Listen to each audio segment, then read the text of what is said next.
Vamos lá? Vamos caminhar um pouco hoje com o nosso melhor artista, né?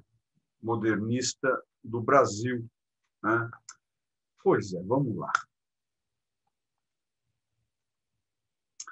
Olha ele aí, né? E claro que não pode faltar, né, esses dois autorretratos dele, né? Bem interessante. Um semblante sério, né, gente? Um semblante sério, direcionado, né? Esse é bem o perfil dele, um buscador. Vamos lá. Cândido, puro, Cândido Portinari, 30 de dezembro de 1903, tá? Todo mundo coloca que ele nasceu em Brodowski, tá? Ele não nasceu lá, ele nasceu numa fazenda ali ao lado, tá? Santa Rosa. Aí, com 3 anos, que ele foi para Brodowski, tá? Que é ao ladinho, aqui no estado de São Paulo. Faleceu em 62, né, 1962, portanto, viveu relativamente, mas eu acho que pouco, 58 anos, né? E ele produziu bastante, ainda não vou falar quanto, mas produziu bastante. Nacionalidade brasileiro, profissão pintor mesmo, e o movimento que ele fez parte, né, esse movimento estético, ele é considerado um modernista, tá bom? Filho de imigrantes italianos, Giovan Battista Portinari e Domenica Torquato, tá? Originários de Chiampo, tá? Vêneto. Cândido Portinari nasce, como já falei, em 1903, numa fazenda de café Santa Rosa, nas proximidades, né, de Brodowski, interior de São Paulo, com vocação artista logo pela infância. Olha que legal isso. Portinari teve pouco estudo ortodoxo, tá? Ele não terminou o ensino primário, gente. Ele não fez o primário. Eu acho que isso é uma coisa atenta para nós que somos doutores. O doutorado é muito legal, mas quando você tem que falar, me chame de doutor, eu acho meio complicado, né? Então, você tem pessoas que não fizeram, né? Veja, um ensino básico, tá? E ele conseguiu chegar onde chegou com a sua criação, com a sua arte, né? Então, ele não teve esse ensino.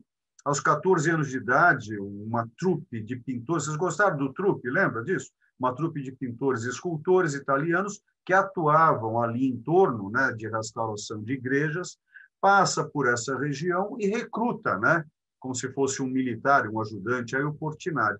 Esse foi o começo dele, né? Ali ele percebeu, dizem as histórias, né, que ele passava a noite. E era novinho, né? E passava a noite. Olha que bonitinho aqui, Chico. Olha aí, ó. Quem já foi na casinha está bem cuidada. Estão vendo? Olha o João lá tomando café com leite. Estão vendo ele lá no fundo? Lá está o João lá. Amigo da Bia, está lá tomando café. Tá? Estão lá, olha. Eu achei tão bonita essa imagem. Não é gostoso esse sol aí, né? Tão claro, bonito, colorido, ó. E aí, esse sem vergonha, tá? Em 1913, aos 10 anos de idade, 10 anos de idade, primário incompleto. Olha o que esse cara faz na época dele. Olha, é bem bacana, né, esse retrato aí do Carlos Gomes, tá? Que era um jogador de futebol, lembram? O Carlos Gomes jogava no Corinthians nessa época. Não, estou brincando, tá? Então, o Corinthians já existia, assim, é de 1910, olha aí, ó. Mas olha o trabalho dele. Agora, veja o que interessante, né? As letras. Olha o capricho dele. Olha esse rolo aqui, estão vendo? Vocês conseguem ver o meu mousezinho aqui, ó? Olha o rolo, né? É bem interessante. Aí, com 15 anos, o garotão sai de São Paulo e vai para o Rio de Janeiro, tá? Em 1918. Lá foi ele, olha. Olha que legal, né? O porte dele, o trabalho dele, né? A foto. É um período que eu gosto. No meu começo de trabalho, como marchand, né? Todos os dias eu ia trabalhar de terno e gravata. Gente, era interessante, né? O tempo vai mudando e a gente quer ficar invisível. Você vai entrando no modus, né? Ou na moda, como diria a minha filha Rafaela, e na escolinha dela, o Marangoni. E aí esse cara vai, nada mais, nada menos, né? Uma foto de época aí, Belas Artes. Lá foi ele estudar. Alguns falam que 1919, outros 1920, ele tinha 40 anos de idade. Mentira, tinha 16 anos de idade, aí, ó, novinho. Tá? Carol, você está ouvindo bem de óculos? Tá bom, né? Ah, é. E aí está a turminha dele. Aí. Estão vendo? Ó, o Cândido Portinari aqui. Essa foto ele está tranquilão, né? Está bem aqui. Ó. O Antônio Bento, esse queixo não dá para errar, né? O Mário de Andrade, tá vendo, né? E o Rodrigo Franco, Melo Franco aqui. E vocês estão vendo as obras do Portinari aqui atrás, né? A trupe dele aí. Pois bem. Aí, de repente, eu quis trazer essa imagem. Olha que legal essa imagem dele, de 1929. Ó, eu vou seguir um timeline com uma exceção, eu vou seguir uma linha do tempo, e a gente vai namorando a vida dele, o que vai acontecendo. Tá bom, gente? E aqui é um óleo sobre tela, tá? Ó, é 25 centímetros por 23, tá? Coleção particular, é bem interessante, né? Esqueci de colocar hoje determinados preços das obras, mas a gente pode ir conversando depois, tá? Sobre isso. 1921. E aí nós temos essa outra obra aqui que é bem interessante, né? O escultor Paulo, já está no seu ofício aqui, em 1923, que é um óleo sobre tela. Já percebam a técnica dele, como ele desenhava, como ele pintava, como ele manipulava a paleta, como ele sabia lidar muito bem já com determinadas técnicas, até então, sem nunca ter saído no Brasil. Porém, nós vamos lembrar que em Brodowski, ele estava com essa trupe de italianos. Ele bebeu de fontes já europeias, aqui mesmo no Brasil, em São Paulo. Ele conseguiu beber de fontes já, supostamente, o quê? Macchiaioli, de manchas, ou seja, um trabalho supostamente abstrato, futurista, né? Então, falando da linha italiana, tá? Não vou entrar tanto na linha francesa, que ele estava em contato com contemporâneos que buscavam ir além do clássico, porém italianos. Por isso que eu falo que nós deveríamos, conforme for, começar a estudar escolas.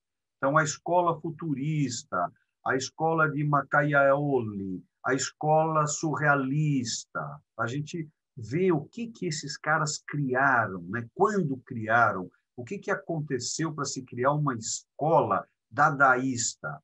Eles estavam indo contra o quê? Né? Uma escola fauve, uma escola fuvista.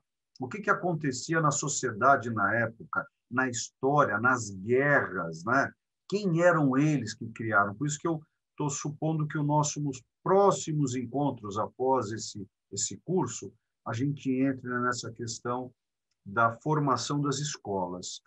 E aí, essa é uma obra, não que eu considere, uma obra considerada importante, de 1924, aonde esse baile esse baile na roça, ele é uma obra importante porque ele tentou entrar num concurso, tá? E esse concurso que ele tentou entrar, óbvio que em Belas Artes, né? na escola, e não conseguiu entrar. Agora, olha que interessante. Ele vendeu a obra. Eu acho bem bacana, né? Ele pegou como mercador, ele não conseguiu entrar, vendeu. Ele ficou procurando essa obra, gente, a vida toda, para tentar tê-la de volta, e não conseguiu. Tá? Olha que coisa, né? Porque foi um marco. Então, é por isso que o título nosso aqui é Artista, Espelho e Sombra. Imagine a quantidade de sombras que ficaram guardadas nessa pintura dentro dele. Esse é o ponto de uma análise da imagética, né? Lembrando que a palavra imagem, né? Imagética, né? Imagética é um termo até interessante, acho que eu nunca coloquei isso para vocês.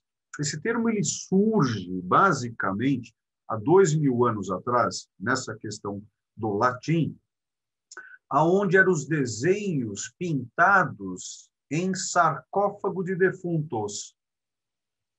Essa era a imagem, era o imago. Que, claro, de onde vem essa palavra imago do latim? Tira o i, fica mago, né? Magia. Por exemplo, uma pessoa só pode dar aula ou ser juiz se tem o magistério. Olha de onde vem, né? Magia, né? Então, essa obra, ele deve ter guardado muitas sombras e ele deve ter se espelhado muito nesse período, porque ele conseguiu sim, dar um salto, mesmo sendo uma pessoa de estatura baixa. Ele conseguiu dar um grande salto. Isso é tudo muito importante, gente. A gente sabe o que é um bullying, né? Então, ele, não sei, isso eu desconheço essa questão, isso eu nunca conversei sobre essa questão, mas essa é uma obra muito importante para ele. Então, reza a história que ele procurou ela a vida toda. Pois bem. Agora, essa outra obra é uma obra que também é muito importante da vida dele. Tá? Esse retrato do Olegário Mariano, de 1928, foi com que ele vencesse aí ele venceu um concurso. Ele ganhou uma viagem, nada mais, nada menos, para a Groenlândia. Opa, não foi Groenlândia, foi Austrália. Não, também não foi. Foi para Paris mesmo. Ele ganhou, tá? E lá foi ele para Paris, onde ele ficou 2 anos em Paris, né? Acho que ele foi junto com o primo do Val, não foi, Val, teu primo, para lá, para Paris, né? Teu primo queria ir para a Groenlândia, ele acabou indo para Paris junto com ele. Nesse momento, olha que legal, ele ganhou com essa obra e lá foi ele para Paris beber da fonte, né, gente? Esse pintor inicia sua formação artística na Escola Nacional de Belas Artes, tá? Como já coloquei a vocês, Rio de Janeiro, 1919 e 20, obtém esse prêmio, vai para Paris em 28, na Europa, e aí ele começa a realmente beber para ter um alcance trajetorial, tá? Ele vai dar um salto, né? E aí ele conhece, ele bebe de várias fontes na Europa. Giotto de Bondone, que nós já falamos aqui, Piero della Francesca, tá? Ele começa a beber disso. Agora, esse texto não é meu, que alguém falaria, Olívio, de novo você está falando de Amedeo Clemente Modigliani. Esse texto não é meu. Val, para de rir de mim. Esse texto é da Enciclopédia Itaú Cultural. Aí eles citam, além de importantes nomes da cena europeia da época, como artista plástico italiano Amedeo Clemente Modigliani, como também ele bebeu da fonte de Pablo Picasso. Tá? Lembrando, legal, que não fui eu que escrevi esse texto do Modigliani, tá? Claro que é o meu xodói. Então, é bem bacana que ele foi lá beber da fonte. Olha que legal.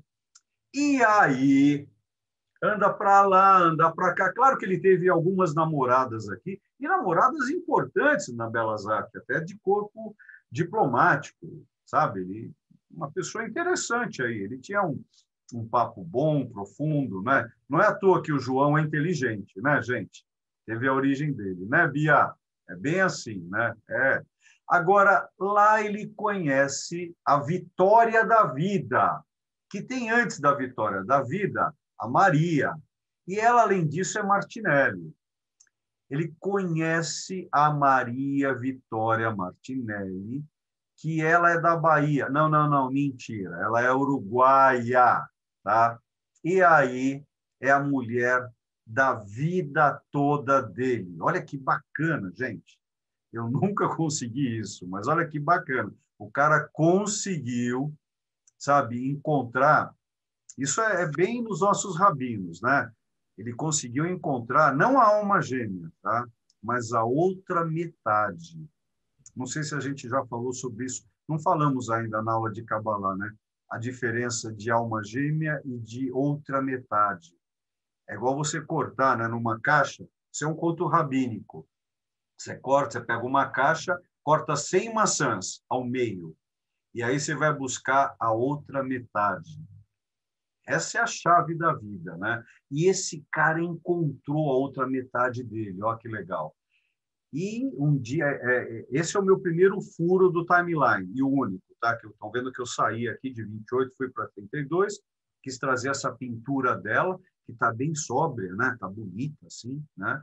Para mim é sóbria demais, mas ela tá nos observando, talvez até nos escrutando, né? Ela está olhando para a gente, é bem legal esse trabalho, está no Museu de Belas Artes, lá no Rio de Janeiro, bem legal essa obra. E aí, eles tiveram o João. Olha que família aí, ó, tá vendo? Único, filho único, tá? A Maria e o João. Uma bonita moça, né, ela, né? Olha que casal bacana, né? E aí, saindo do lado familiar, eu quis trazer também essa natureza morta, que nós estávamos discutindo outro dia na USP, por que que é a natureza morta, por que que não é natureza viva, né? Academia é bem engraçada, né, gente? Não vou entrar isso aqui, porque aí a gente vai entrar um dia também nas escolas de natureza morta, tá? Eu me debruço muito na escola holandesa, principalmente século 16, 17, Holanda, as naturezas mortas ali, óleo sobre madeira, é muito legal, gente. Eu adoro, tá? É uma obra de 1930, voltamos aqui à linha do tempo, um óleo sobre madeira, reparem, não são todas as tintas, não, ele não usa somente tinta a óleo. Vocês vão ver que tem outros aqui encontros. E é uma madeira já compensada, tá? Não era que deixou o Paulo Maluf rico, tá? Que eram aqueles aglomerados. Lembram disso? Tá? Um dia eu conto a história da família Maluf, porque que eles ficaram ricos com madeira. Tá? E essa é uma coleção particular. E aqui nós temos um trabalho já interessante, que é pessoas do relacionamento dele. Olha que legal. Manuel Bandeira, gente. Um cara importante da cultura nacional. Então, ele foi, veja, um cara que não teve o primário completo. Olha onde a arte, olha a trajetória o levou. Então, por isso que a gente precisa tomar muito cuidado quando você está indo viajar, né? Você chega lá no aeroporto, aí a menina, né, vai pegar a tua passagem e ela pergunta, mas o senhor tem certeza que está certo isso? Aí o cara chega e fala, você sabe quem eu sou? Né? Uma vez aconteceu isso na minha frente, aí a menina pegou o microfone e falou assim, senhoras e senhores, tem um senhor perdido aqui na minha frente, ele não sabe quem é ele. Ele está vestido de terno azul, camisa branca. Por favor, venham aqui procurá-lo. Gente, por isso que a gente precisa tomar muito cuidado em dizer que, olha, eu sei, hein? Eu sou muito bom no que eu faço, tá, gente? Então, os títulos, às vezes, eles não são importantes. É muito mais importante o que a gente realizou na vida, tá? E aí, essa é uma outra obra que traz também algo muito importante agora da questão do artista, espelho e sombra. Essa é uma obra que é o primeiro tema, a primeira temática dele social. Então, veja, em 1940, olha o que estava acontecendo no mundo aqui. Já estava acontecendo a Segunda Grande Guerra Mundial, toda a questão do Brasil aqui, né? O Brasil, você lembra desse período? É um movimento muito grande. Até um dia eu preciso entrar um pouquinho mais em história do Brasil. Nós já falamos várias vezes sobre o modernismo internacional, né? E já falamos do modernismo brasileiro, com a suposta semana de 22, que foram 3 dias, lembra? Segunda, quarta e sexta. Né? Mas esse é um período, eu acho que eu posso até ir definindo depois por décadas. Né? Esse é um período importante que surge todo um movimento aí comunista no Brasil, qual ele fez parte. Vocês vão ver que aconteceram coisas interessantíssimas na vida dele, que por ele ser um grande artista, ele foi aceito, porém o corpo dele não. Guardem o que eu falei. Ele foi aceito e o corpo dele não. Né? E aí, andando, vocês vão ver uma outra obra importante, de 1934, que é o Mestiço, que foi a primeira obra comprada num local importante, tá? A Pinacoteca do Estado. Nesse momento, ele começa a ter saltos. Tá?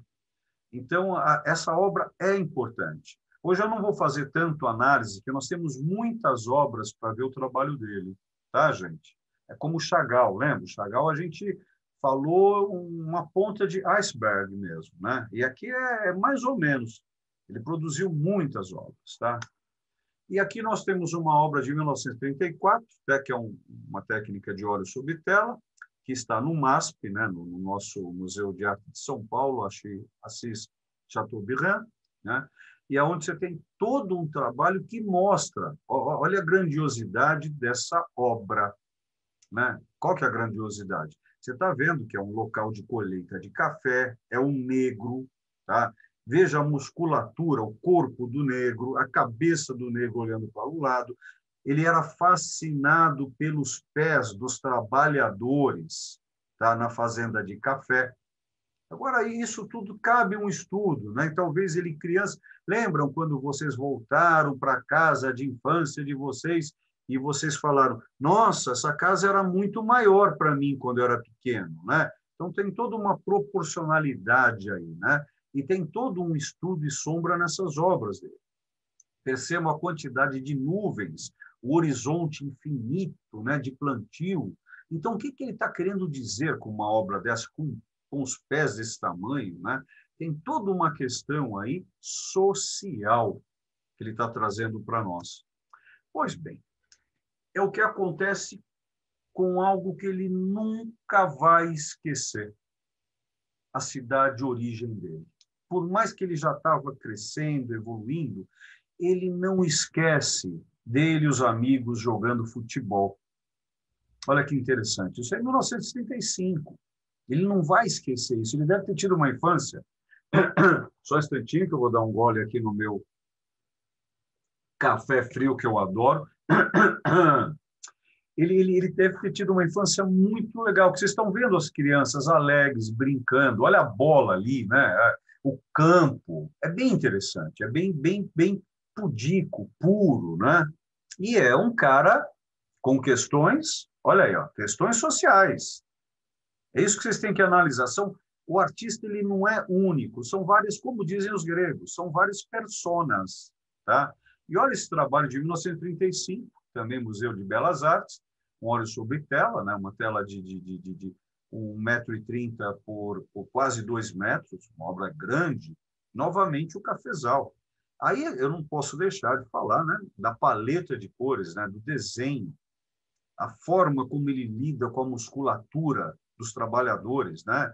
Vejam só essa senhora sentada aqui, né, com esse ar de cansado, com as pernas abertas, separadas, né, com as mãos entre as pernas, né, olhando, né, para o infinito. Ela não está olhando para alguém.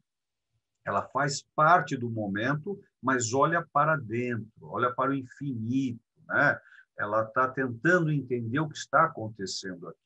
E esses trabalhadores, agora, claro, em termos de técnica, a perspectiva, a paleta de cores, a pincelada, o movimento, isso é magnífico, não? Onde você vê essa escada de ensacados aqui à esquerda, né? A sinistra, é lindo, é muito bonito, né? Esse trabalho dele.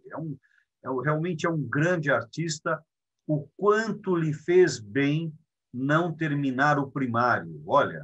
Olha isso, gente. Isso é coisa a ser pensado. Porque quando você vai para escolas, ou quando você tem professores, o professor ele não te dá liberdade. Precisa analisar muito bem isso em qualquer coisa da vida. É como um pai, né? Que tipo de pai é bom, né? É isso, né? E aqui é claro, novamente, o Mário, né? O Mário de Andrade, né? Que está aqui, essa coleção que pertence à USP, bem interessante. Agora, o que vocês estão vendo de bonito aqui? Olha esses balões aqui, ó. Olha o azul, né? Olha esse caminhar, é lúdico, é bonito, é gostoso. Olha o carinho que ele tem por esse amigo. Lembrando que ele também foi político. Agora, aqui que você começa a perceber, né? Ainda não chegamos no auge dele, hein? Em 1936. Olha a qualidade da pintura, né? Sempre, é claro, o chiaro escuro, né? Esse branco, né? Esse cinza, essas cores, né? Como ele lida bem, já ele bebe de uma fonte surreal, né? Ele vai além. Veja essa criança nua aqui, o movimento todo que ele vai criando. É um trabalho espetacular, né? Vejam isso, né? Só que aqui, vocês estão vendo que aqui é um óleo sobre tela. Aqui é um afresco. Vocês percebem que a qualidade é outra, estão vendo? Ó, o que é um afresco, né? É um trabalho sobre um mural. Então, ele bebeu de fonte muralistas. Sim, muralistas tanto os europeus como mexicanos, né? Ele foi buscando essa fonte. Esse é um trabalho mural. Charles, isso é uma coisa interessante para uma pessoa incansável como você, viu, senhor Tauil? Tá? Olha só, o mural é algo bacana de se movimentar, de mexer, né? Olha isso, olha esse trabalho aqui. Olha aí, olha que interessante. Está no Palácio do Gustavo Capanema. Né? Bem legal isso, esse trabalho dele. Agora, olhem, percebam essa mudança. É claro que a imagem que eu tenho aqui na minha máquina não é a imagem original, não é a imagem de um livro, é uma imagem de uma rede. Então, depende muito dos algoritmos que nós estamos mexendo aqui. Correto, dona Marta? Depende muito dos sistemas que a gente tem. Então, as cores que eu estou vendo não são as cores que você está vendo. Lembrando que cada corpo tem a sua medida de 3 a 7.000 angstroms. Nunca ninguém vê a mesma medida de onda, tá bom? Mas não entrando na física, tá? Não adianta. Cada um está vendo o que pode ver no seu celular ou no seu desktop ou no seu note ou laptop, né? Aí depende da maquinaria de vocês e como está sendo transmitido aqui por mim também. Por que eu estou falando tudo isso? Porque essa obra não é óleo. Olha isso lá, é uma têmpera. Olha o trabalho dele. Então, muda toda uma questão de trabalhar. A pincelada é diferente, a qualidade depende do... Você não pode pegar mais o pelo de gato na rua, tá? Para você usar para pintar uma têmpera. Talvez você possa pegar o pelo do rato, né? Para ver como que é ali, né? Então, você tem que pegar os pelos distintos, tá? Essas piadinhas hoje estão tão fracas, né, gente? Eu vou tentar melhorar depois, tá? Aí, esse cara vai expor nos Estados Unidos, em Nova York. Lá vai ele para Nova York. Olha só, o cara já está despontando. Isso que ele foi aprendendo, né, no período do ginásio dele. Olha que interessante, né? E o cara foi despontando, porque ele é o cara... Ele veio com um dom? Veio sim com um dom. Vamos ser simples, ele veio com um dom. Porém, ele foi bebendo das técnicas. Ele foi ousando. Ele foi buscando, tá? A si próprio, reconhecendo o seu tamanho e partindo para outras coisas, né? Olha o que acontece com ele. Lembram da cidade de Guernica, em 37, invadida pela Luftwaffe, né? Pelos alemães e, claro, pelo cara que não era nada franco, mas o nome dele era Franco, né?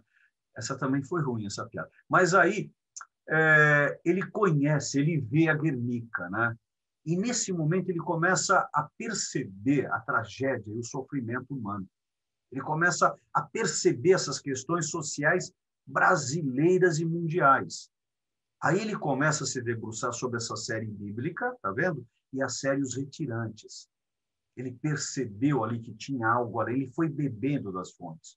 Só que ele nunca, plagiando Che Guevara, ele nunca perdeu a ternura. Esse é o ponto interessante, né? Então, quando vocês vêm aqui, vocês estão observando aqui nessa obra, esse óleo sobre tela, tá? Ai, vontade de falar quantas dessas obras passaram pelas minhas mãos. Isso é tão interessante, sabe, gente? Isso é tão legal, né? E aí são outros valores, são outras questões. Agora, percebam, vocês estão vendo aqui nessa obra já um outro Portinari?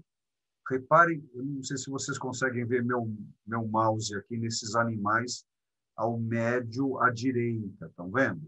As pessoas trabalhando, né? Vocês estão vendo o piso, né? Agora, o que eu gosto nele, tem um lado dele que na década de 40 ele começa a beber de surrealismo. Surgem esses arcos, esses arcanos, esses arcados, essas arcas, esses segredos aqui. E percebam que ela está dentro de um triângulo. Você começa a perceber, claro que aí é a minha viagem, né? Sinto muito, eu viajo, né, gente? Então, mas começa a perceber nesse período, começa a aparecer nesse período um outro tipo de percepção nele. A pincelada fica cada vez melhor. As cores, o matiz dele é fantástico, né? E aí, olhem isso, olhem esse céu, vejam esses espantalhos. Olha a qualidade do movimento surreal dele. Ele está além da realidade, ou talvez surnaturel. Tá? Ele vai para um outro caminho. Olhem esse tom aqui, que esse tom não é o tom real, pelo menos no meu desktop aqui, de amarelo. Mas o amarelo dele é um amarelo amarelo, não é amarelo ouro, amarelo canarinho, é um amarelo dele. É muito bom, né? Percebam essa árvore aqui, olha esse urubu sem pelo aqui embaixo, e percebam a trilogia. Não vou me deter. Olha o que vocês estão vendo aqui. Percebem o infinito levando aqui essas árvores ou jazigos. Olha que tenebroso pode ser essa obra. Olha que sombra nesse trabalho. O estudo aqui é magnífico, não? E aí, ainda na década de 40, eu gosto muito desse céu noturno dele. Olha que legal. Estão vendo o movimento que ele dá? Estão vendo essa serpente, essa onda, né? Olha como olha o baú aqui. Estão vendo de novo o baú? É muito legal esse mistério desse baú, tá? É muito interessante. O nome aqui é para o dia 12 agora, tá bom? Dia 12, sábado agora é o dia dos namorados, tá bom? É o nome dessa tela aqui, tá? Olha aí, ó. E aqui é uma pintura, novamente, mural à têmpera. Olha que interessante, tá? Está no Library of Congress, né, em Washington, D.C. Olha que legal, ele fez esta e esta obra, ó. Eu adoro esse xadrezinho aqui. Vocês vão ver ele aparecer em muitas obras dele. Aqui eu acho que só trouxe duas. Estão vendo o xadrez aqui? É muito bacana, né? Esse afresco dele, olha que bacana, né? Veja só, em 41 ele já estava no Library of Congress, né? Essa têmpera é sensacional, né, gente? Esse trabalho é um trabalho aqui que a descoberta da Terra, né? Estão descobrindo o Brasil, né? É uma coisa que é muito bonito, né? Agora, vocês estão percebendo a diferença? O que eu estou tentando trazer aqui para vocês hoje, o caminhar dele. Se ele muda a pintura, ele está mudando a quem? A si próprio. E a sociedade está mudando. É isso que nós temos que ver o artista, espelho e sombra. O que é o espelho? O que tem à volta, né? E a sombra, os ocultos nossos, os nossos segredos, né? Que todos nós temos, né? Percebam aqui, já em 42, como isso me lembra muito quem? Uma pessoa que tem 14 nomes no seu nome próprio, né? Pablo Picasso. Olha isso. Não, lembra muito, né, esse trabalho, essa série bíblica dele, né, de 42. Olha novamente, olha aí. Não lembra Pablo Picasso, gente, né, esse trabalho dele? Ele bebeu das fontes e foi tratando. Ele tinha o auto-manuseio e, portanto, o manuseio das obras, né? Olha que beleza, né? Olha, sabe quem é, Bia? É o João. É o filho dele, olha lá. Olha o João aqui, ó. Lindo, né? Não é bonito o trabalho? 1943, tá? É um trabalho dele, é o João Cândido, né? Olha aí. Aí, só que ele já foi indo para outro, ele foi ganhando o mundo, o Brasil e outras técnicas também, mas ele nunca deixou de ser pintor. Aqui, no caso, é um painel de azulejos, né? Aqui em Belzonte. Como eu sou de Belzonte, eu tenho esse sotaque belzontês. Ficou legal, Belzonte? Tá, e aqui, ó, a igreja de São Francisco de Assis. Olha aí, ó. Né, Chico? Olha, São Francisco, olha aí. Né? Agora, essa é uma obra, né, forte. Não, gente, 1944, você tem aqui realmente é um discurso poderoso. Vejam essas lágrimas, percebam esses choros aqui, ó. Essa criança morta. É algo, ele tem a sensação, a emoção. Ao mesmo tempo, ele vai pintar também balões coloridos, mas ele percebe a terra aqui, ó, a terra em sofrimento. Ele consegue passar emotion, essa palavra latina, movimento para fora, emoção. Ele consegue trazer isso para nós. Olhem isso, gente. Né? Você percebe os urubus voando, a lua que cheia, né? Você percebe esse maltrapilho, né? Os filhos, a criança que nasceu carregada, mas olha, cadavericamente, né? Então, é algo muito forte no trabalho dele. Né? Ele consegue, vejam o semblante desse senil, desse senhor. Não, é fortíssimo o trabalho.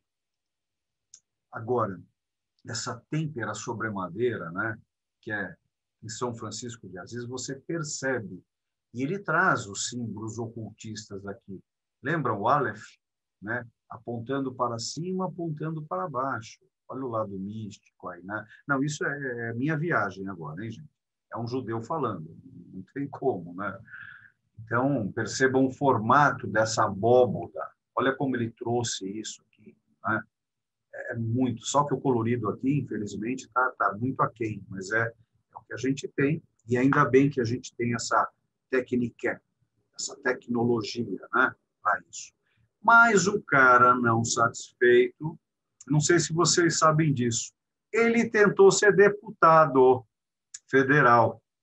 Olha lá, lá ele aqui, ó, tá bonitão, não tá? Olha, meninas, não tá bonitão? Tá com ar bacana aqui, ó. Ele tentou, mas não conseguiu em 45. Só que ele é um cara teimoso, né? E aí ele tentou ir para o Senado, tá? Ele tentou ir para o Senado. Aqui ele está muito sério, eu prefiro ele mais bonitão aqui, ó, tá com uma cara jovial. Né? Aqui tentando ir para o Senado.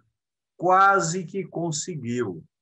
Né? E, ó o nome Prestes ali, coluna Prestes. PC do B, né? Partido Comunistão. Só que nisso que ele tentou, aí ficaram atrás dele. Tá? Ele foi perseguido, ficou 3 anos fora, foi para o Uruguai. Teve que sair fora do Brasil, foi perseguido. Né? Lá vamos nós. E essas perseguições, né? Eu gosto muito, né? Essa questão toda. Se o problema chegou até você, você tem como solucioná-lo. Tá? Isso é bem os nossos Talmudim. Né? Quando o Talmud fala, é muito claro isso. Tá bom, gente? Se o problema chegou até você, você tem como solucioná-lo. E ele foi aprendendo com tudo isso. Né? Aí vejam agora essa primeira missa no Brasil. É algo... Olha esse colorido, olha esse movimento. 1948 é o período mais caro em termos de valor. Agora é o Marchand falando. Os anos 40 é o período mais caro dele, são as obras mais importantes dele, que custam 100 mil reais, 200 mil reais. Estou brincando. A cara do Val ali, tá? Olha que fantástico esse trabalho. Olha quantas obras nós temos aqui. Infelizmente, em nenhuma das obras eu vou ter tempo de dividir como eu dividi alguns artistas, porque a quantidade de obras é muito grande e pede algo específico, determinado. Vocês estão vendo algo aqui no meio? O que vocês estão vendo algo aqui no meio? Vocês conseguem ver? É um baú. E eu não vou entrar no baú hoje. Olhem que lindo isso, né, gente? Essa coluna Prestes. Olha o comunista aí, ó. Olha esse colorido, não? E tem todo um estudo sobre essa obra, né? Magnífico, né? Aqui esse navio negreiro.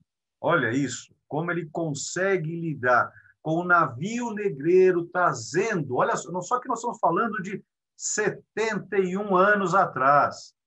O cara já tinha essa preocupação, tá? Lembrando, 1950, olha o Brasil explodindo. Lembra o JK? Tá bom? Então, tem todo o movimento brasileiro aí, né?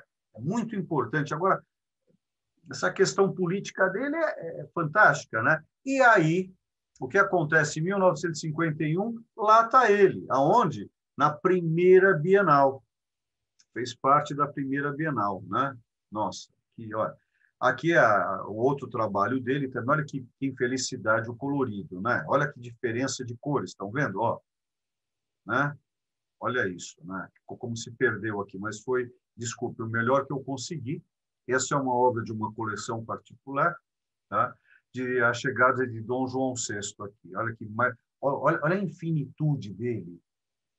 E veja, uma obra potente, né? Uma obra grande, de 4 metros por quase 6 metros, né? O tamanho dela. É bem bacana, né? E aqui, é claro, agora nós estamos entrando na ONU, onde ele fez, né, esse painel que vocês estão vendo aqui. É um painel da guerra, tá? É uma obra monumental, vocês já vão ver por que ela é monumental. Aqui nós estamos vendo a guerra. Imagine a quantidade de detalhes, né, para uma obra dessa. Lá vou eu usar a frase feita, Arthur Blade.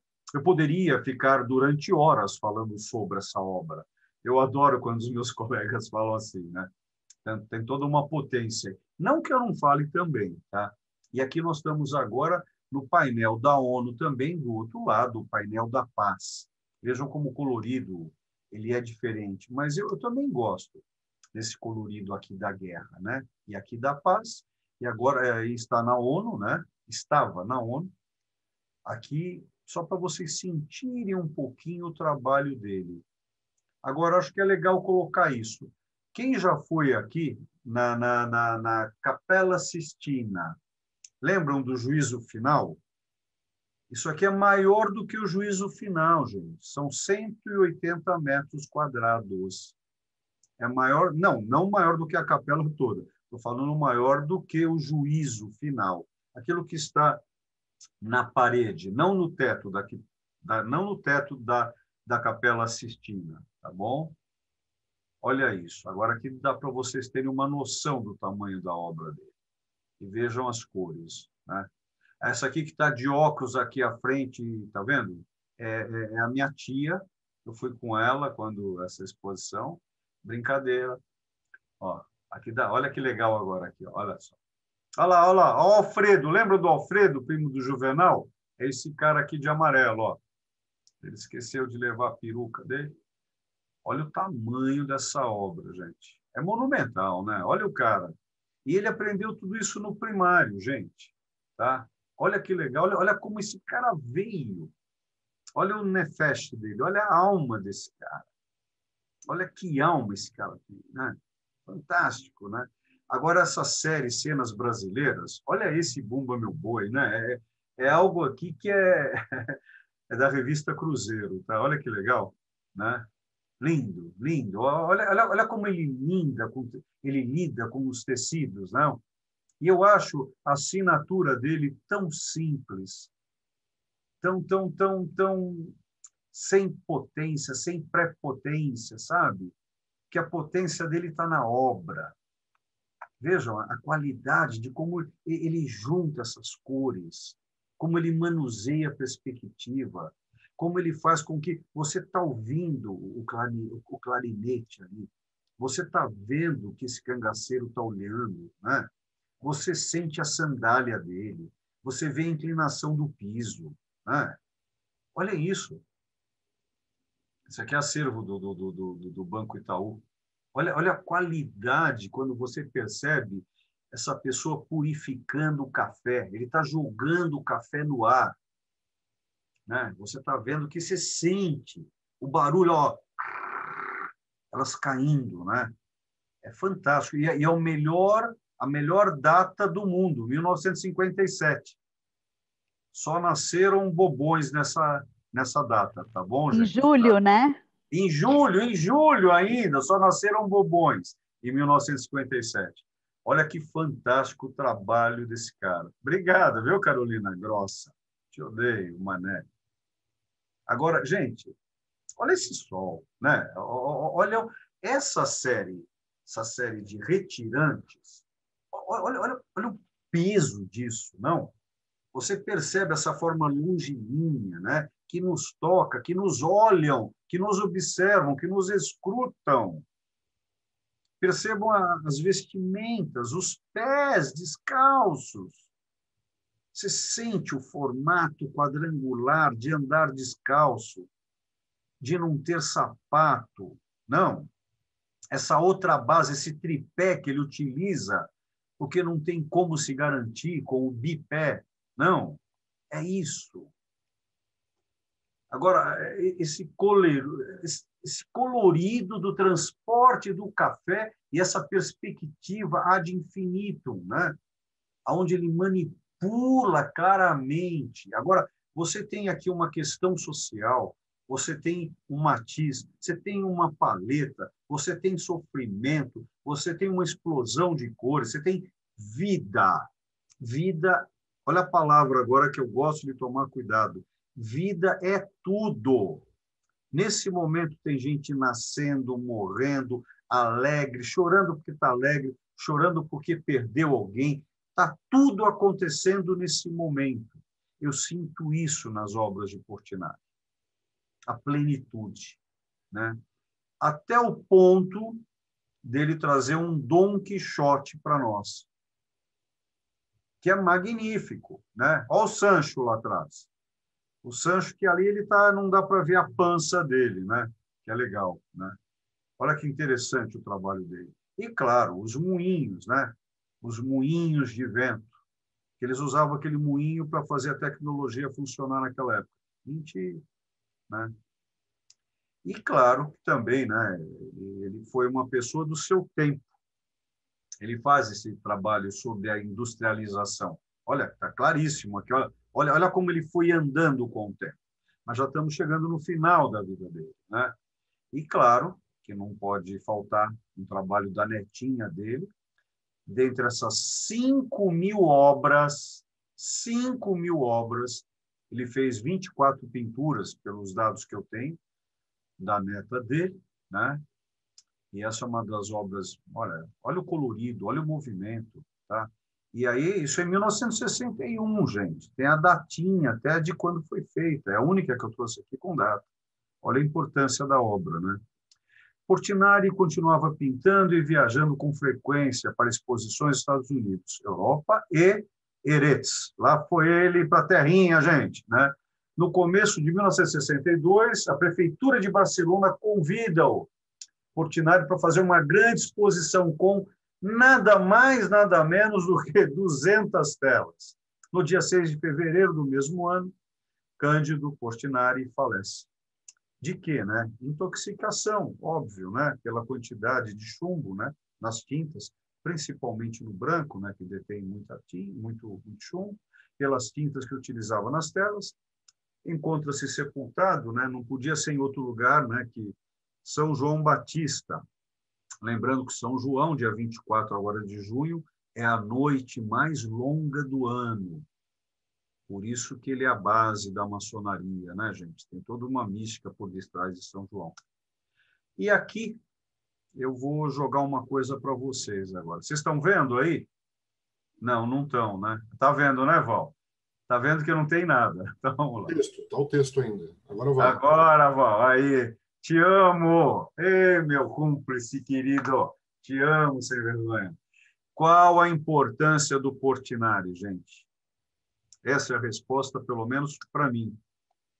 Retratar a identidade brasileira. Acho que essa é a importância desse cara, gente. Agora eu quero trazer mais umas coisinhas para nós, não vou encerrar aqui, que tem algumas coisinhas interessantes. Claro, essa nota hoje não vale, mas ela tem o seu valor, sim, na época, né, que ela foi feita, né? De 1986 a 1800, é isso aí, 1986, eu lembro bem, tá? 5.000 cruzados, hein, gente, tá? Agora, vários prêmios nacionais e internacionais ele deteve, muito importante, se tornou um artista muito importante em termos de Brasil e de relativa importância internacional. Não é importantíssimo, mas é um artista importante que ainda não chegou, mas pelo que eu compreendo enquanto Marchand, chegará ainda a nível realmente internacional mesmo. Essa é uma obra interessante que eu estou trazendo ela aqui à volta, porque em 2007 ela foi roubada. Essa obra foi roubada, tá? Foi um furto de 3 minutos aí, ó. Olha aí, ó, ó os caras lá, ó. A polícia pegou, trouxe de volta, tá bom? Olha aí, ó. Ela foi roubada junto com esse trabalho aí de Picasso, né? E a polícia conseguiu trazê-la de volta em 3 meses, tá? E tudo isso que nós estamos vendo aqui é por causa do João, gente. Claro que tem o artista, não tem a dúvida. Mas se o João não se debruçasse em 1979, tá? Para fazer essa parte documental, né, do trabalho dele, essa produção toda, veja, é em torno de 5 mil, mas em termos fidedignos, são 4.600 mil obras que o João conseguiu. Veja a importância da família no artista. O artista fez? Sim, claro que fez, e nós percebemos a ascensão dele. Mas se não tiver cuidador, não sobrevive. Alguém precisa cuidar. E o Portinari soube criar bem o João. Olha que bonito o trabalho desse filho, que eu não posso deixar aqui. O João é um cara que fez exatas, né? Temos o mesmo tipo de graduação, só que ele fez o doutorado dele no MIT, Massachusetts of Technology, né? Institute of Technology, tá?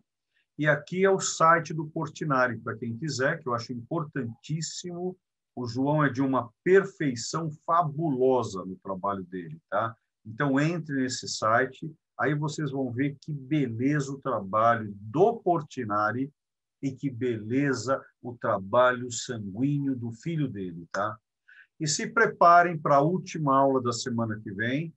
Nós vamos falar do Banksy, tá? O que sou, que eu acho bem divertido aí. É uma outra história. Eba! E aí? Bacana? Legal? Ah, a uva chegou!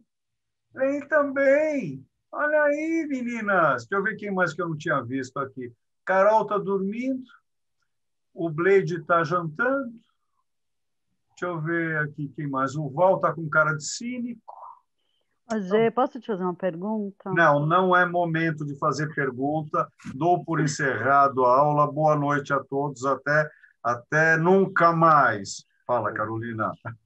Não, no começo, a obra dele pode ser considerada como naif? Ele tem Não, não, não? não, não, não. Não, por que que não? Né? Por quê, Gê? Porque eu não considero e ponto final, entendeu? Pô, não considero, é isso aí. Como eu sou doutor, tudo que eu falo é verdade, gente. Eu sou doutor, não é? Vocês já ouviram isso assim, não ouviram, gente? Que coisa. É impressionante isso na vida, né? É por causa de técnicas, Carolzinha. Se você perceber, se você pegar obras Naif, a Naif ele realmente ele traz aquela pintura de uma criança, de um colorido infantil, não pueril, infantil mesmo, sabe? É um artista que conseguiu dominar muitos desenhos e técnicas, só que o ser dele se identifica com o lado infantil. Então, ali não é fácil, a não ser que a pessoa pinte na IFE, porque ela não tem qualificação. Sim, sim. Existe isso. Sim. Mas agora, uma pessoa que é qualificada, que ela tem técnica, né? Tem técnica, né? Tem técnica. Não estou brincando aqui, Nineta, com a palavra arte grega, não. Estou falando de tecnologia, né? De conhecimento técnico, de pincelada. Os artistas presentes aqui sabem o que eu estou falando. É como a caligrafia, a diferença da calcagrafia, né? A bela escrita e a feia escrita. Tem todo... escrever é desenhar, né? Por isso que é desígnio, né? Então, Carol, ele é realmente um artista do período. Olha que legal essa. Por isso que eu quero trazer aqui para vocês a questão das escolas. Ele pertence ao período modernista brasileiro, com momentos de pintura, de cor de tinta expressionista, tá? com visões expressionistas enquanto sensibilidade, expressionista alemão, tá? Expressionismo alemão, Berlim, tá? Cidade de Berlim. É como falar de Kabbalah, lembra? Não existe a Kabbalah, existem as Kabbalah. Então, quando você vai comparar a Kabbalah do século XII em Toledo, é diferente de Worm, na Alemanha. Um é Sefa, o outro é Askenazi. Aí você junta o estudo das duas. Isso aconteceu na cidade próxima aos Pirineus, né? No alto do século XII, XIII. Aí você tem a união dos cabalistas, né? Sefa e Askenazi. Então, dá um tipo de estudo. Então, os artistas também, você precisa analisar isso. Então, quando você fala do período da pintura de Montmartre e Montparnasse, ó, Montmartre. Já pensaram nesse nome desse bairro? Monte da Mãe, Matre, né? Montparnasse, Monte Parnasiano, foi aonde a Nineta nasceu. Nineta nasceu lá no Monte Parnaso, na Grécia, não foi, Nineta? Você nasceu lá em cima do monte, tá? Então, quem mora no Monte Parnaso? Os deuses. Então, tem todo um conhecimento por detrás para se debruçar. Há quanto tempo existe Montmartre? Há pelo menos 2.500 anos, porque tinham cultos antigos. Então, a gente vai analisando todas essas questões. Por isso que a história, por isso que a arte é processo. O conhecimento é processo. Eu estou certo enquanto estou certo. A ciência é processo. Tá? Eu estou me debruçando sobre um colega já falecido, alemão, né? Max Bense. Já ouviram falar dele? Max Bense. Tá, estou começando a me debruçar sobre ele. Ele foi amigo do Haroldo de Campos. E ele é dos anos 60, gente. Eu estou indo atrás da estética dele, que ele utiliza a estética... Você conhece, Arthur? Max Bense? Não, não. Ele é interessante porque ele utiliza a matemática para tratar da estética.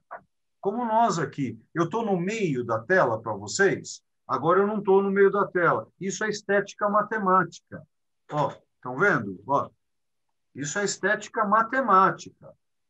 Né? Agora, dependendo da estética que você busque hoje, não é mais a estética do belo, que não cabe mais o belo. Lembrando que a palavra belo ela vem do latim, depois do grego, que quer dizer bélico, aquele que guerreia. Então, Carol, depende muito do percurso e de quem, claro, do falante. Depende do falante, tá?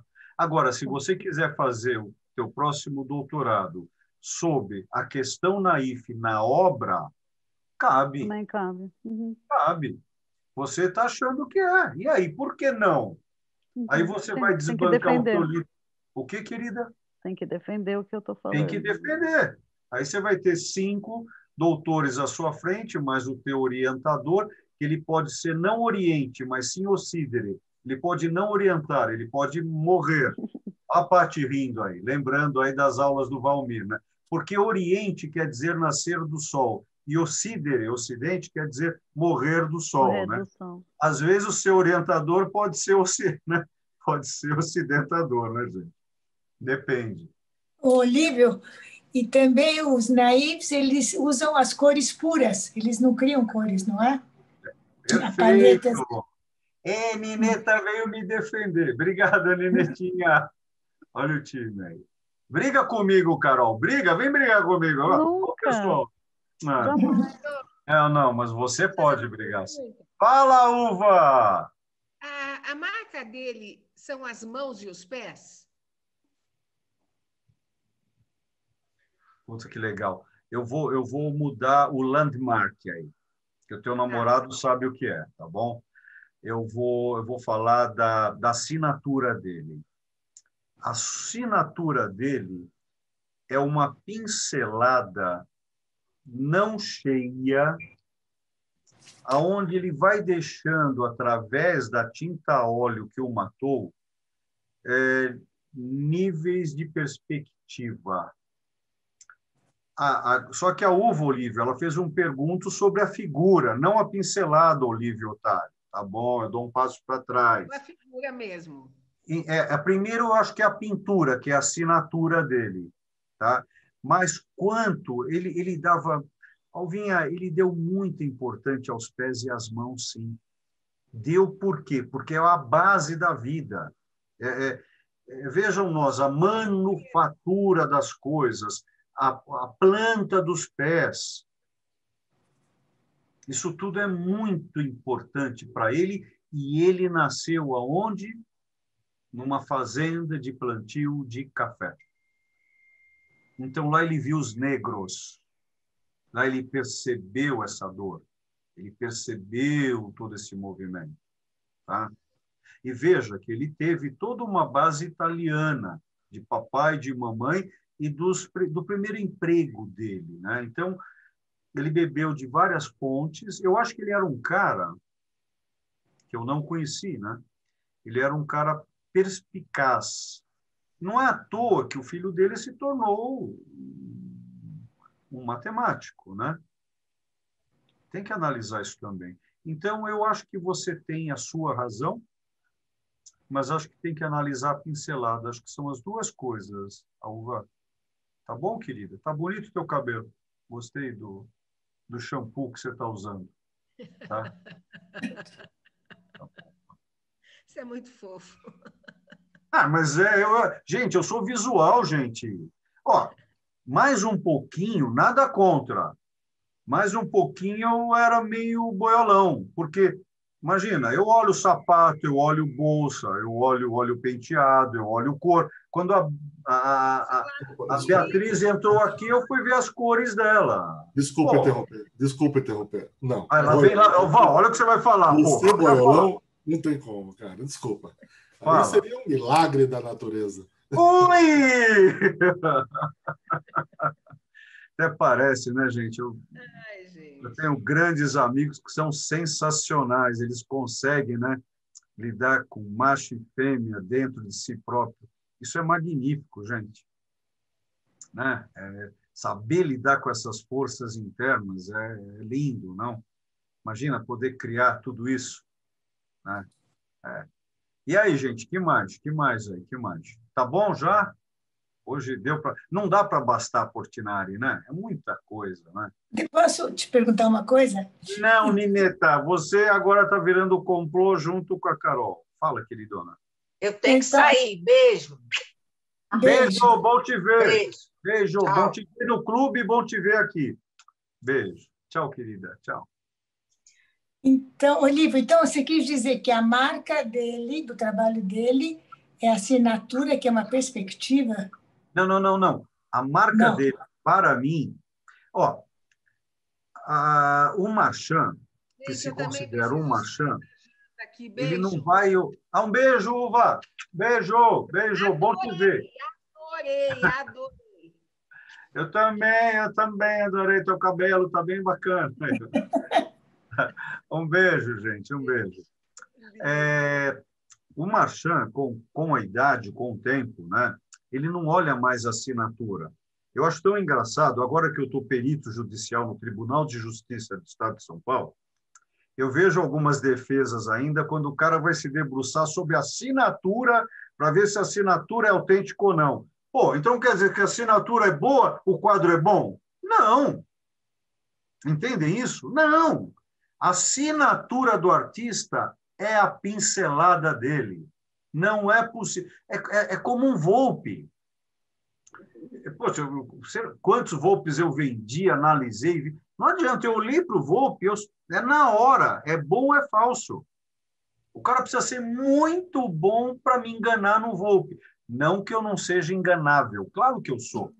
Claro que eu sou. A gente sempre é. Porque se eu me tornar prepotente e dizer que eu não sou, aí que eu vou ser enganado. Então, Nineta, eu sei quando é um trabalho da Nineta e não é do Charles, por quê? Por causa da pincelada. Não assinatura. Se eu ver uma obra tua, assinado Charles Towell, e na obra do Charles, Nineta, pô, não vai bater, para mim não vai bater. Para o desconhecido, ele aceita. O desconhecido aceita tudo, né? Então, reparem. A marca dele é a pincelada. Como se fosse A marca dos grandes artistas. Ó, Carol, não briga comigo. Mas é de todos os artistas. A regra de todos os grandes óbvio. artistas é a pincelada.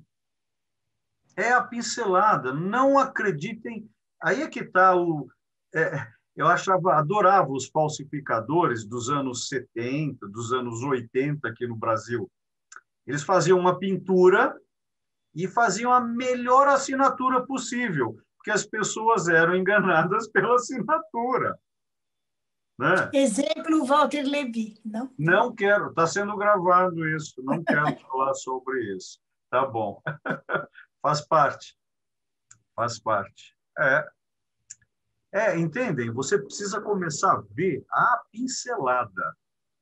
É como... Quer ver uma discussão judaica bacana? Tá? O Zohar. O Zohar foi escrito no século II ou no século XII? Basta ver a gramática. Né? Se você estudar a gramática bíblica, eu estou falando dos Tanaim, tá? Dos Tanaítas, tá bom? Século II. É diferente da gramática judaica do Ivrite do século XII. A gramática mudou, então não dá para ser a mesma. Não, mas foi na hora que o cara traduziu. Opa, pode ser. Pode ser inspiração, né? Espera, o que você... Eu não entendi agora. Não, que o Zohar pode ter... Foi, teoricamente, você está no falando século XII, sobre inspiração. Ele recebeu o espírito de Metraton, lembra? Sim. Enoque. Na caverna. Enoque. Não. Enoque não. Metatron. Enoque é a persona.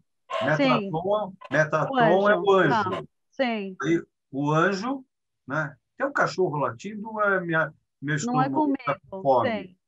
Sou eu que estou com... Eu estou com fome, igual.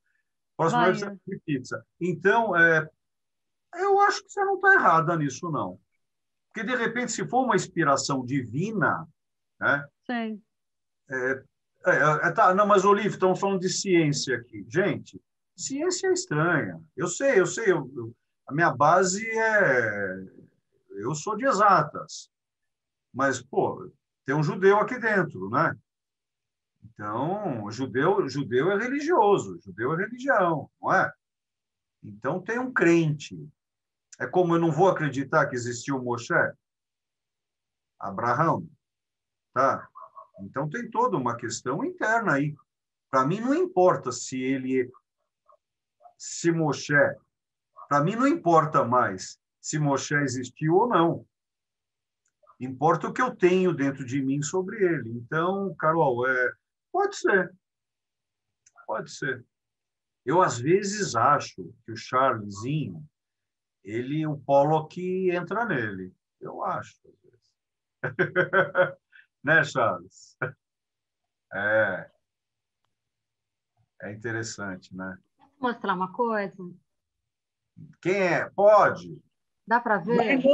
Boa noite. Olha. Boa, Miriam. Beijo. Maria Cândida. Boa noite para todos. A filhinha do João, a única filha dele que faleceu, ele acabou de fazer uma tatuagem.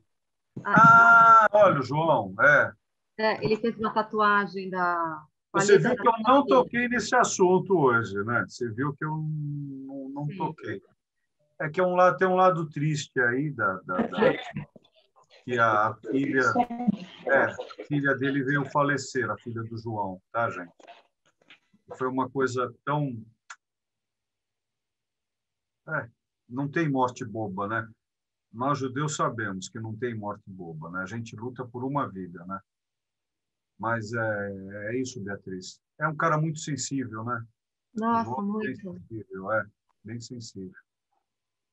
Eu finalizei com aquele trabalho, mas não quis... a vida dele hoje está voltada... Mas vamos entrar mais na arte, querida. Vamos entrar mais na arte. E aí, Alguma coisa a mais? A Cláudia está tão quietinha hoje, né, Cláudia? Ah, e o baú? Hã? E o baú, afinal? Esse baú, você acredita, Bia, que eu não tenho algo? Eu tenho algo pessoal, tá? Então, se vocês quiserem, eu posso falar do meu pensamento, tá? Eu acho que é um período dos anos 40, né, onde existe toda uma busca de alguns segredos ali, e existem algumas histórias dele durante esses anos em Paris, que são algumas histórias místicas, tá? Agora, são histórias, né? Eu, pessoalmente, eu acho que quando você coloca um baú nos anos 40, né, ele enquanto artista, você já vai sair, Carol? Vai? Já vai lá, já vai. Tá bom. Fica bem. Beijo aí. Então veja que é interessante. Eu acho que tem todo um mistério ali dentro daquele baú e que eu chamo... os meus colegas, Marchand, chamam das obras do período de baú. Eu prefiro chamar de arca, por motivos óbvios, né? Por motivos óbvios, né? Eu prefiro chamar de arca. Porque a arca, para mim, tem todo um simbolismo. A arca ela é exotérica, mas tem todo um simbolismo esotérico. Ela guarda o arcano, né? A arca arcana, ela guarda o segredo, né? Eu acho que ali dentro ele tem as sombras e os espelhos dele guardados. Então, aí eu teria que entrar num assunto assim um pouco mais de buscas interiores que a minha sensibilidade foi aflorando por ele. Mas eu, falando simplesmente, eu acho que estão os espelhos e as sombras dele estão guardados dentro daquela arca, né? Agora, aonde você pode me provocar, Beatriz, que tem algumas arcas ali que estão abertas. Uhum. Tem várias obras que eu peguei que tem arca aberta, né? Inclusive uma que eu vendi há acho que uns 15, 18 anos atrás, a arca estava aberta. Tá? Então, aí eu já mordo a língua e aí a gente entra em outra análise, né? Aí precisa ver o colorido, uma parte delas é azul, marrom, né? Então tem que ver essa questão do cromo também, né? Não cromo do tempo, cromo de cor. É bem interessante, né? Quem poderia falar essa questão de psicanálise aqui sobre isso é a Miriam Tauel, sabe? Ela que ela deve estar ali. Fala, Miriam linda! Beijo! Eu tenho uma perguntinha. Espera, liga o teu som, Miriam. Liga o teu som, liga o som. Posso falar depois? Espera, pode. Deixa eu só ouvir que a Miriam vai me dar bronca de alguma coisa. Fala, Miriam! Eu não. Muito Saudade boa aula. Muito boa. É que vocês são amigos, a gente é de casa, é isso. Portinari é demais. Oi, tudo bem? Bom. Olha quem está aí. Portinari é demais. Tem um cara aqui que está seguindo o teu caminho, hein? Tá vendo aquele de óculos ali, meio de cabeça baixa? O Arthur Bleide se formou agora aí, ele é psicanalista agora, olha. Está seguindo o teu caminho, Olha lá. Fala alguma coisa para eu ver, porque no celular só dá para ver um de cada vez. Fala aí. Fala alguma coisa, Arthur. Olá, tudo bem? Agora eu vi. Agora? Ele tem cara de bonzinho, mas ele não é não, viu? O cara é um sem vergonha. Não gosto dele. Bem-vindo ao mundo psi. Lá, que legal. Você está falando com uma metida, cara. Você está falando com uma mulher importante na área aí, viu? Tá? Ela é... Não é imagina, não. Eu li seus lábios agora aqui, ó. Não. A gente aqui te conhece. Você é boa, querida. Você é muito boa. Claro que também tem a ver com o seu marido, né? Que é um cara bacana, um cara legal. A gente se dedica com paixão. E aí a coisa dá certo, né? Coisa dá. Que bom que você está aqui também hoje, viu? Seja sempre bem-vinda, viu, querida? Tá Obrigada. Obrigado. Deixa, Chico, um beijo. Bom te ver. Deixa eu só pegar a Claudinha. A Cláudia, se ela me encontra, ela é minha vizinha de bairro. Se ela me encontra, ela bate em mim, cara. Então, pela ordem, pela ordem. Fala, Claudinha. Vamos lá. Eu vou fazer uma afirmação, aí você me fala se eu estou certa ou errada. Mas, assim, na verdade, eu acho que... né? Tá bom, tá bom. Não, eu vou te... os temas das obras dos artistas são temas muito comuns.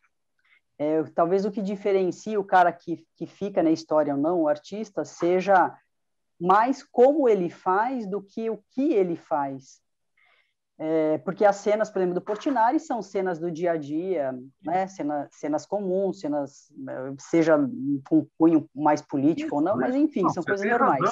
Tem razão. Então, quando você fala, por exemplo, assim, que o cara ele não teve uma educação formal, mas ele inovou na forma de pintar, na pincelada e tudo. Então, assim, um artista que fica é um artista que necessariamente tem sempre que agregar alguma coisa. Então, assim, ele inovou nessa forma dele pintar, no estilo, não sei. Resposta, agora você tá redundando. Sim. Uhum. Se o artista não inovar, ele não chega lá. Aí agora a Cláudia, minha amiga, vai perguntar: lá onde, Olívio? Né? Vai. Não dá para saber. Não, não dá, mas então é na técnica. Não, então é na técnica, é na forma, porque então isso que eu estou falando, os temas são muito comuns. Isso, mas aí é que tá. Não, ele é comum, olha que legal, o tema é comum. A imagem não. A forma. Sim, a forma. Então, tá, o tema comum. É muito difícil pintar mãos. Então, quer dizer que você viu que a Uva, ela trouxe aqui a baila para nós, as mãos e os pés de Portinari. Então, é um tema comum, que é a mão, mas a forma como ele narrou através das pinceladas é distinta. Então, sim, é técnica. Então, ali que entra, como ele adquiriu aquela técnica? A partir de uma narrativa interior, a partir de um autoconhecimento, a partir de experimentações, experimentações imateriais e experimentações materiais. Mas agora você está 100 eu não gosto, mas 99% certo. É inovação. Se não inovar, não chega lá. O que é chegar lá? É chegar a ser considerado pelas autoridades, eu tenho que usar essa palavra, né? Estou sendo cínico, tá? Pelas autoridades, que o cara é o melhor. Porque se não tem autoria, autorização, autoridade, se não tem um doutor, o cara não é bom. Eu estou brincando muito com essa história de doutor, gente, mas tem, é óbvio, a sua importância, né? A gente sabe o quanto é difícil, a gente que é acadêmico, escrever todo ano um texto, sabe? Escrever um livro por ano, sabe? A gente sabe disso. Estou no meu pós-doc agora, eu estou sendo cínico porque é o meu jeito, tá? Vocês já sabem, mas não adianta, gente.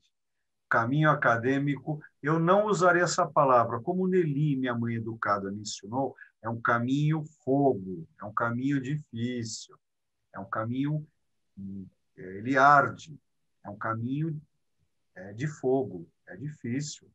Não é fácil, não, gente. Mas é que eu não gosto daqueles que usam os títulos não tendo, né? E tem alguns que também não merecem o título, né? Tem isso, né? Tem isso também. Que foi, Sandra, que você está falando? Agora é a vez do Chico, que o Chico é grande e bravo, gente. Se eu não deixar ele falar agora, ele vai me pegar pelo... Eu não estou usando o colarinho por causa do Chico, que ele não tem como me pegar, ó. Tá vendo? Fala, Chicão. Não, eu só queria... Eu acho que as obras dele, o Portinari, ele tem uma capacidade de transmitir, através do trabalho dele, a visão sociológica que ele tem. Então, quando a gente fala nos pés, nós estamos falando aqui na importância dos pés, das mãos e do baú. Os pés são sempre muito expressivos, muito grandes, e muito firmes. Eles são grandes, mas são expressivos, não é isso? Eles são grandes, mas porque eles extraem da terra, porque as personagens dele é da terra que eles extraem a vida, e a energia e tudo. As mãos é porque as mãos no caminho da esperança. E tudo que eles têm está dentro de um baú, normalmente. Uau! Ô, Maria, eu não sabia desse lado poético do Chico aí, hein? Ele tem. Eu senti que ele está me dando uma cantada, hein? Chico, você está me dando uma cantada agora, cara. Ficou legal essa. Eu acho que é um retrato muito forte, como você mencionou, do Brasil, do povo brasileiro. O sofrimento do povo. Então, a gente vê em vários artistas o que cada um carrega é num baú, é numa sacola nas costas. É isso que eu vejo na obra dele. Obrigado. É isso aí. É isso mesmo. Só que, através da técnica, ele conseguiu uma técnica... Eu vou morder a língua daqui a pouco, mas uma técnica emotiva. Exatamente. Ele conseguiu transmitir isso para nós. Mas agora eu gostei dessa composição da frase que você fez aí. Achei bem legal essa frase que você contou. Tem um quadro que é o Enterro, acho que você... em que você vê exatamente todos os personagens totalmente despojados e sem carregar nada, não é? Carregando vazio. Obrigado. Leila, antes tarde do que nunca, é assim mesmo, viu? A Leila chegou agora, tá bom. Imagina, perdi sua aula. Não, ganhou a aula, olha, hoje eu nunca tive tão assim perdido, sabe? Você não perdeu nada, não perdeu nada, tá? Fala, Sandrinha. Eu quero ver a gravação agora. Aí é com o Val, é o Val lá, hein? Olha lá. Liga o som, Sandra. Liga o som. Deixa eu conseguir ligar o som. Ligou. É uma curiosidade que eu não sei se você leu alguma coisa sobre isso. Você mostrou aquela obra de São Francisco de Assis, em Minas Gerais, na Pampulha. Aquela obra que você mostrou, aquele painel, você notou que tem um cachorro ali, não é? Tem. Embaixo, para quem olha do lado esquerdo. Do lado esquerdo. A igreja não queria deixar rezar missa naquela igreja, porque tinha um cachorro no altar. E os padres consideravam aquilo uma ofensa à religião, uma ofensa a Deus. Então, o artista, quando ele cria, ele não está pensando nessa parte doutrinária, ele está pensando no que ele sente, né? E ele é muito povo, ele é muito gente humilde. E o São Francisco, depois foi preciso conciliar, porque São Francisco amava os animais, então se justificava o cachorro. Mas acho que a intenção dele, não sei se for, porque São Francisco é mais representado com os pássaros, né? E aquele cachorro ali talvez fosse o animal que o povo, normalmente, os humildes, sempre tem, né?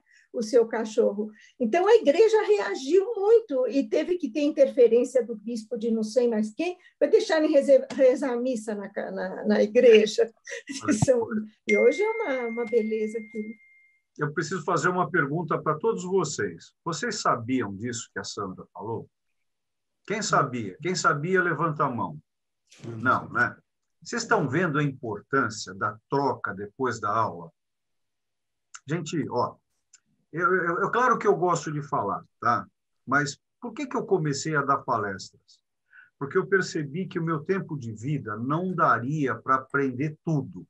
Mas depois eu descobri que eu jamais aprenderia tudo. Aí, dando palestra, você aprende junto. Então, quando vocês tiverem coisas, e acredite, no nosso grupo aqui, lembram que a palavra errado vem do ivrite, do hebraico, erat, que é número 1. Tá? Ou seja, 1 vezes 1 dá 1. Quem sabe disso é o Carlos, que está passando ali agora. Tá vendo? É o número 1. Então, não tem erro. Então, é muito importante Por exemplo, a Sandra, não é porque ela é historiadora, mas a gente tem que ouvir de todos nós isso. Temos que trazer essa contribuição para a gente trocar aqui. Eu quero dizer, eu sou o falante? Sou. O quanto que eu sei? Eu só sei o que eu sei. Então, é legal vocês trazerem essas contribuições. Por coincidência, Sandra, eu sabia disso. Agora, eu sei tudo de Portinari? De jeito nenhum. Não, ninguém sabe tudo, de nada. Não dá para saber. Então, é legal. E é gostoso ouvir você falando isso. Aí você viu a frase poética que o Chico lançou sobre o valor? É legal ouvir. Aí, de repente, vem o toque de hoje da Beatriz, de algo que eu não queria falar, mas foi importante ela tocar nesse sentimento do falecimento da neta. Tudo isso é importante. Eu não fiquei. Talvez eu devesse ter tocado, ela tocou. Então, é legal a gente ir trocando essas coisas que vão acrescentando o nosso bolo. Aí não fica um bolo só de fubá. Aí fica um bolo de um monte de coisa, que é gostoso. Eu adoro bolo. Então, é gostoso, é um monte de coisa. Que o Val é especialista em fazer bolo lá no clube. Vocês sabem disso, né? Todos os bolos vendidos no clube são feitos pelo Val lá, tá?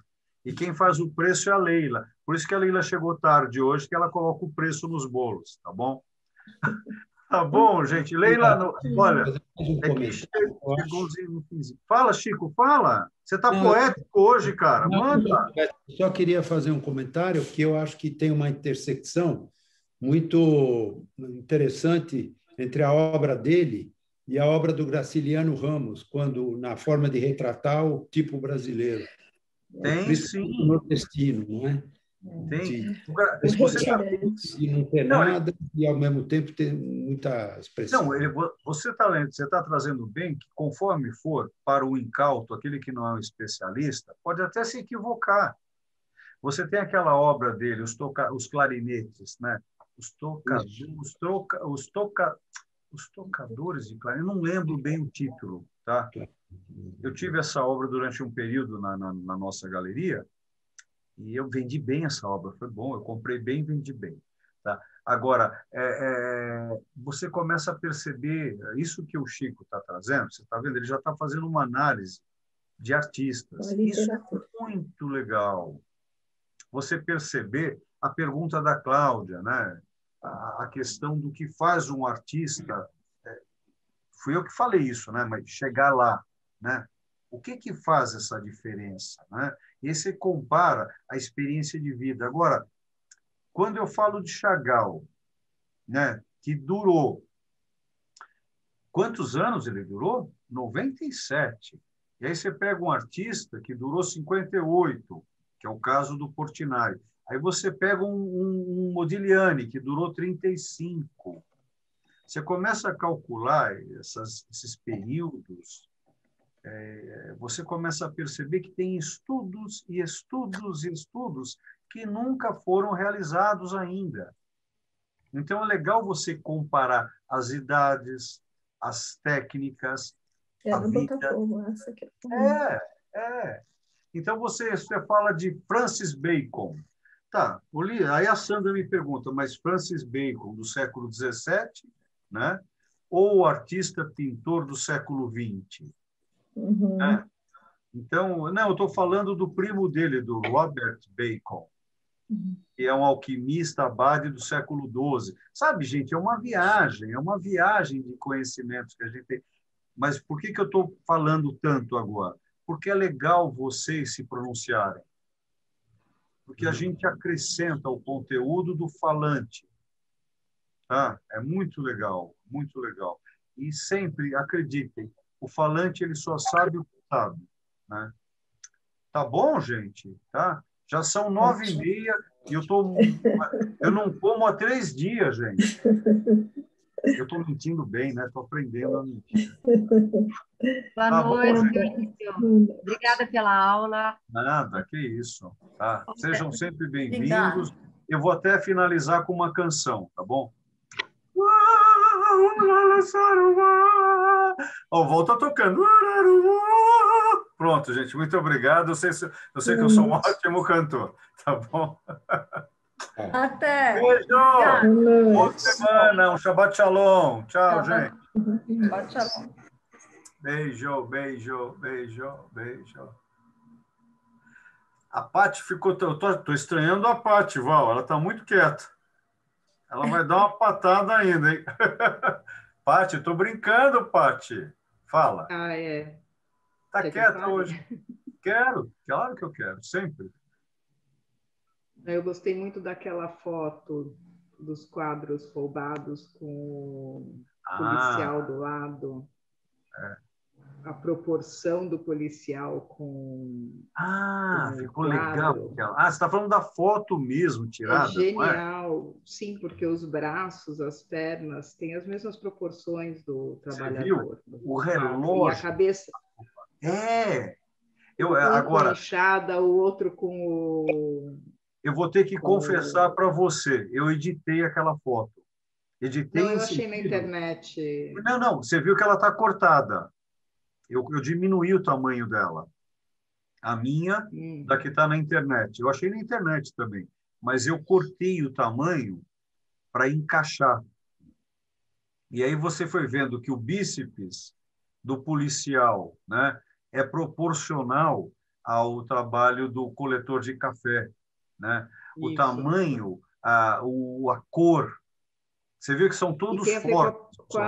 Tem a ver com a perspectiva, né? A perspectiva é famosa, de baixo para cima. A altura do fotógrafo, né? Então, ele é baixinho, né? Quer dizer, eu não sei qual é a altura do Portinari. Não, eu acho que estava num palco de teatro. Eu acho que estava no próprio, na minha opinião, no auditório menor do MASP. Então, tirou de baixo para cima. Tá? Por isso que deu aquela angulatura.